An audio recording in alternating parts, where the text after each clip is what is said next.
What a win for Everton. It puts them up actually into 11th on the table, tied for points on 18 with Manchester United. There is a win, there's an away win, and then there's an away win at Old Trafford. How satisfying will this be for Everton? Absolutely. The headlines will all be about Manchester United in that unbeaten run broke, and the detail, the spotlight should be on Everton, who deserved the win. They were magnificent today.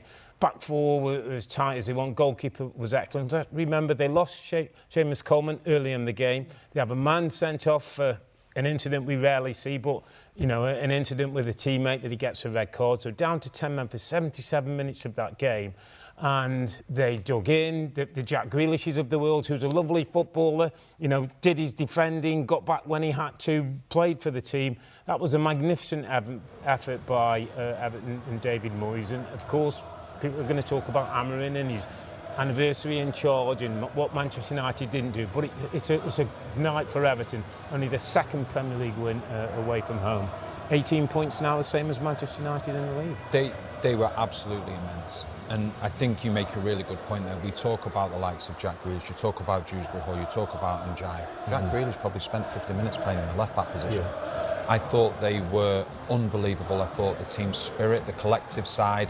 But what you've also got to take into account, you have a teammate that gets sent off by slapping one of his other teammates. Now that can have an effect on players. It can shock players, but they just got on with it.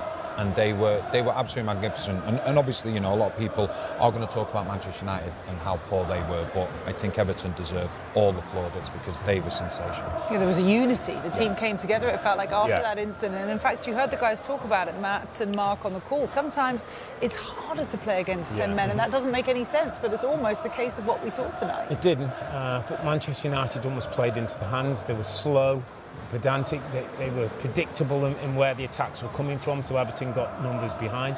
And sometimes it looks a bit simplistic, Cara, but you play like a left-sided player like Mbeumo on the right wing to come infield and hit it with his left foot. I get that tactic.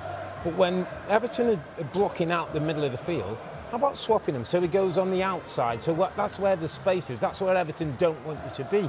Everything that came central came into the areas where they were strong and they were able to snuff it out. And Manchester United missed the Cunha. There's somebody who can be unpredictable when everything's deep and it doesn't look like there's anything. A clever pass, a move, a turn, something that just going to ignite a spark of action in the last third. That's where they really struggled today. And I think they have so few players that have that natural instinct in front of goal. Because if you look at them today, obviously Everton, when they went down to 10 men in particular, they sat deeper and deeper. The amount of crosses that Manchester United were getting into the box, and there's maybe one player in there, not players getting in the right position. So for me, they struggle to break teams down who sit back. They struggle a lot of the times when they dominate the ball, and that was a huge problem for them today. Because what happens is when you're playing against a team that goes down to 10 men, they're going to sit deeper. So all of a sudden, the pace that you have in your team is sort of taken away because there's very little space to run into in behind, but they couldn't find another way. It's also one of those days as well, and we know Ruben Amorim likes the 3-4-2-1 system, and that's what he's going to go with.